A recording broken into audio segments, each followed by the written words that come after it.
গাজ্জা, সেহরির রহমতের সময়। আল্লাহর ঘর আর মুসলমানদের প্রথম কিবলা বাইতুল মুকাদ্দাসের হুরমত রক্ষায় ইমানের বলে বলিয়ান দৃঢ়পদ গাজাবাসীরা কেউ যখন সারাদিনের পরিশ্রান্ত শরীর নিয়ে একটু বিশ্রাম নিচ্ছে, কেউ বা সারাদিনে কষ্টে মষ্টে জোগাড় করা কিছুটা খাবার প্রস্তুত করছে যাতে আগামী দিনে রোজার জন্য কিছুটা শক্তি পায়, কেউ বা তাহাজ্জুদের নামাজ আদায় করছে, কেউ বা চোখের পানি ছেড়ে আল্লাহর কাছে কান্নাকাটি করছে।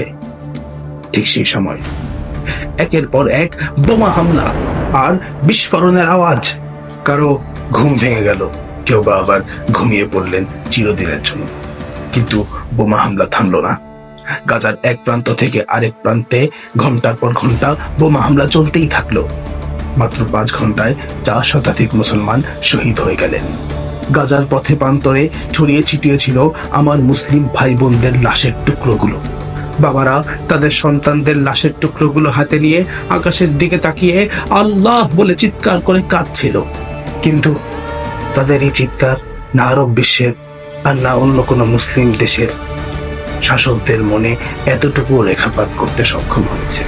জানি না গাজাবাসী তাদের এই দুর্দিনে আমাদের এই নিশ্চুপ ভূমিকার জন্য আল্লাহর কাছে আমাদের নামে কি কি অভিযোগ করছে। যখন হাসরের ময়দানে আল্লাহ শহীদদেরকে বারবার জিজ্ঞেস করতে থাকবেন, তোমরা কি চাও বলো, তখন গাজার শহীদেরা আমাদের শাস্তির আবেদন করে বসবেন কিনা আল্লাহর কাছে তাও জানি না। যদি এমনটা হয় তাহলে আমরা কি করে নাজাতের আশা করব? এই সময়ও কি অকার্যকর হয়ে বসে থাকা যায়? আমাদের কি কিছুই করার নেই? চলুন আজ খুঁজে বের করি এই সময় আমাদের ভূমিকা কি হওয়া উচিত। তার আগে ঘটনা প্রবাহটি বুঝতে হবে। সর্বপ্রথম ট্রাম্প ক্ষমতায় এসে এমন একটা ভাব ধরল যেন সে যুদ্ধ চায় না। তারপর ইসরায়েল যুদ্ধবিরতির নাটক সাজানো। এর মাধ্যমে দাবানলের কারণে কিছুটা বিপাকে পড়ে যাওয়া আমেরিকা নিজেকে কিছুটা সামলে নিল। ইসরায়েলও তাদের বেশ কিছু বন্দীদেরকে অর্জন করে নিল। তারপর ট্রাম্প শুরু করলো নতুন খেলা। সে বলল সে নাকি গাজা কিনে নিতে চায়। যখন পুরো মুসলিম উম্মাহ সমস্বরে আওয়াজ তুলে তার এই চক্রান্তকে ভেস্তে দিল, তখন সে এক ভিন্ন খেলায় মেতে উঠল। যুদ্ধবিরতির বাহানায় সারা বিশ্বে ছড়িয়ে ছিটিয়ে থাকা গাজাবাসীকে একত্রিত করল গাজা। তারপর ইসরায়েলকে পরামর্শ দিল যাতে তারা বোমা হামলা করে, যাতে প্রাণহানি এবং ক্ষয়ক্ষতি সর্বোচ্চ পরিমাণে হতে পারে। আমেরিকার পরামর্শতেই যেসব হয়েছে সেটা আবার ওয়াশিংটন নির্লজ্জের মতো স্বীকারও করেছে। এবার আপনারাই বলুন, এই ঘটনায় যতটা ইসরায়েল দায়ী ততটা আমেরিকাও কি দায়ী নয়? আমরা তো ইসরায়েলের নিন্দা করছি, তাদের পণ্য বয়কট করার আহ্বান জানাচ্ছি, তাদের সাথে সকল কূটনৈতিক সম্পর্ক ছিন্ন করার কথা বলছি, কিন্তু আমেরিকা, আমরা কি আমেরিকার নিন্দা করছি, তাদের পণ্য বয়কটের কথা বলছি, তাদের সাথে সম্পর্ক ছিন্ন করছি? উল্টো আরো আমাদের এই চোখের সামনে মার্কিন সিনেটর এসে আমাদের 3 বাহিনীর প্রধানের সাথে বৈঠক করছে। আমেরিকার গৃহপালিত সংস্থা জাতিসংঘের মহাসচিবকে নিয়ে এসে রাষ্ট্রের সর্বোচ্চ নির্বাহী তার তোষামত করছে। এগুলো আমরা কেন সহ্য করছি, যেখানে আমরা ভালো করেই জানি যে আমেরিকার হাতেই লেগে আছে আমার গাজাবাসী ভাইদের রক্ত? তবে শুধু ইসরায়েল আর আমেরিকার উপর দায় চাপালেই শেষ হয়ে যাবে না। দায়ী আরেকটি গোষ্ঠী আছে, মুসলিম বিশ্বের শাসকরা। মুসলিম বিশ্বকে আল্লাহ এত পরিমাণ সম্পদ এবং শক্তি দিয়েছেন যে তারা যদি সম্মিলিত প্রচেষ্টা করে ইসরায়েলের নাম নিশানাও থাকবে না। কিন্তু তারা সামরিক পদক্ষেপ নেওয়া তো দূরের কথা, কোন রকম কূটনৈতিক বা বাণিজ্যিক পদক্ষেপও নিচ্ছে না। ইসরায়েলকে তো ঘিরে আছে মুসলিম রাষ্ট্রগুলোই। তাহলে ইসরায়েলের কাছে যা কিছুই পৌঁছায় তা পৌঁছায় কিভাবে? মুসলিম রাষ্ট্রগুলোই ইসরায়েলকে সেই সমস্ত জিনিস সংগ্রহ করার সুযোগ করে দিচ্ছে যে সমস্ত দিয়ে তারা আমার মুসলিম ভাই বোনদের রক্ত ঝরাচ্ছে। এই পরিস্থিতির সমাধান না বর্তমান বিশ্বের মোড়ল সেজে থাকা আমেরিকা করবে, আর না মুসলিমদের নেতা সেজে থাকা মুসলিম দেশগুলোর শাসকেরা। চলুন এই পরিস্থিতির সমাধান কোরআন এবং হাদিস থেকে খুঁজি।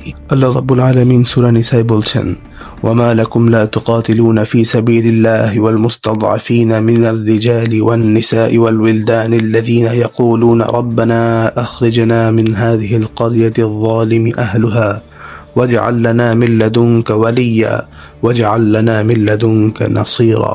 তোমাদের কি হয়েছে যে তোমরা আল্লাহর পথে যুদ্ধে বের হচ্ছ না সেই সকল অসহায় নারীদের জন্য, অসহায় পুরুষদের জন্য আর অসহায় শিশুদের জন্য, যারা চিৎকার করে বলছে, হে আমাদের রব, আমাদেরকে এই জালেম অধ্যুষিত জনপদ থেকে মুক্তি দিন, আমাদের জন্য আপনার পক্ষ থেকে একজন অভিভাবক পাঠান, আমাদের জন্য আপনার পক্ষ থেকে একজন সাহায্যকারী পাঠান।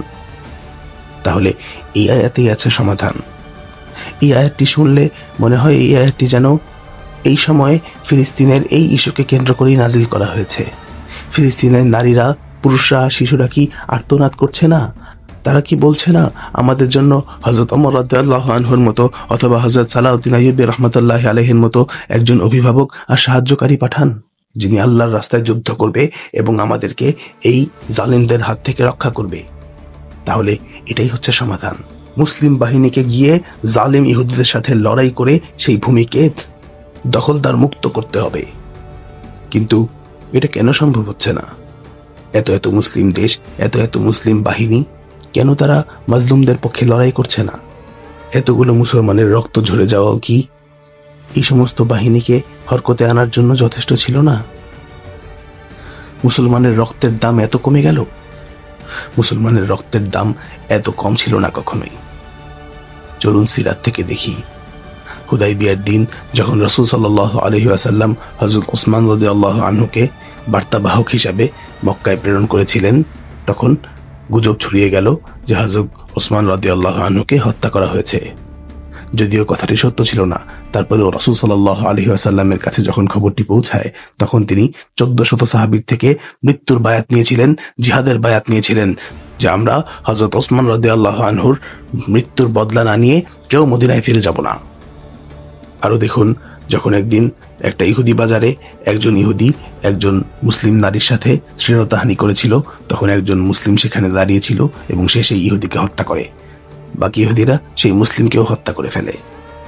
এই খবর যখন রাসূল সাল্লাল্লাহু আলাইহি ওয়াসাল্লামের কাছে যায়, তখন রাসূল সাল্লাল্লাহু আলাইহি ওয়াসাল্লাম পুরো বাহিনী নিয়ে সমস্ত ইহুদিদেরকে তাদের প্রাপ্য শাস্তি বুঝিয়ে দেওয়ার জন্য বেরিয়ে পড়েন।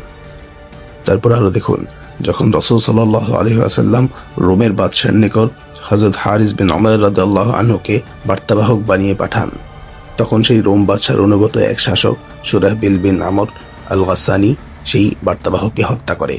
রাসূল সাল্লাল্লাহু আলাইহি ওয়াসাল্লাম সেই একজন বার্তাবাহকের হত্যার প্রতিশোধ নেওয়ার জন্য 3000-এর কিছু বেশি সাহাবীর এক বাহিনীকে পাঠিয়ে দেন 2 লক্ষ কাফেরের বিশাল বাহিনীর বিরুদ্ধে। ইতিহাসে সেই যুদ্ধটি মুতার যুদ্ধ নামে পরিচিত। তাহলে রাসূল সাল্লাল্লাহু আলাইহি ওয়াসাল্লাম তো একজন সাহাবীর জন্য বড় বড় বাহিনী পাঠিয়ে দিচ্ছেন, আর এখানে আমাদের ফিলিস্তিনে কত হাজার হাজার শিশু, হাজার হাজার মুসলমান নারী পুরুষ হত্যা হয়ে যাচ্ছে। তাহলে কেন এখনো আমরা কিছু করছি না? শুধু রাসূল সাল্লাল্লাহু আলাইহি ওয়াসাল্লামের যুগেই নয়, যতদিন আমাদের খিলাফত ছিল ততদিন মুসলমানদের উপর কেউ চোখ তুলে তাকাবে সেই সাহসটুকুও করতে পারত না। আমাদের এই অঞ্চলের ইতিহাসই দেখুন না, যখন হিন্দুস্তানের রাজা তাহির কিছু মুসলমানকে বন্দী করে রাখে এবং সেই সংবাদ খলিফা ওয়ালিদ ইবনে আব্দুল মালিকের কাছে পৌঁছায়, তখন তিনি সিন্ধু অভিযানের নির্দেশ দেন। তখনই মুহাম্মদ বিন কাসিম রহমতুল্লাহ আলাইহির নেতৃত্বে এক বাহিনী এসে পুরো সাম্রাজ্যকেই জয় করে নেয়। বাইজেন্টাইনদের হাতে বন্দী হয়ে যাওয়া এক নারী চিৎকার করে তৎকালীন খলিফারকে ডাক দিয়ে বলেছিল, হে মুহতাসিম, তুমি কোথায়? তখন বাইজেন্টাইন কাফেররা উপহাস করে বলেছিল, মুহতাসিম বুঝি অমুক প্রজাতির ঘোড়া নিয়ে তোমাকে বাঁচাতে এখানে আসবে?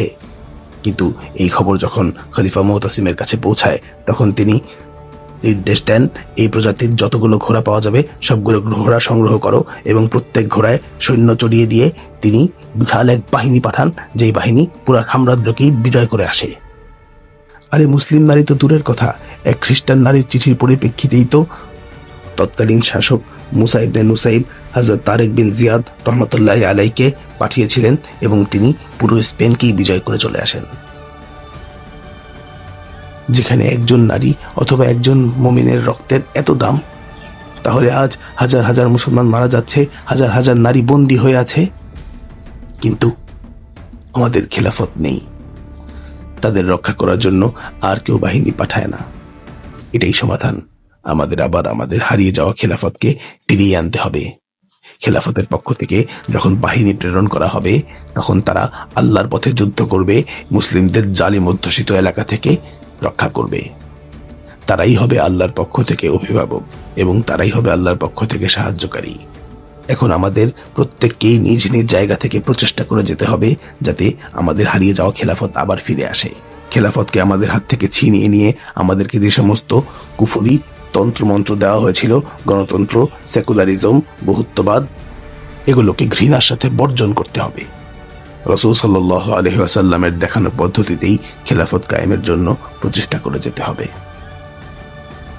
আল্লাহ আমাদেরকে তৌফিক দিন। আমিন।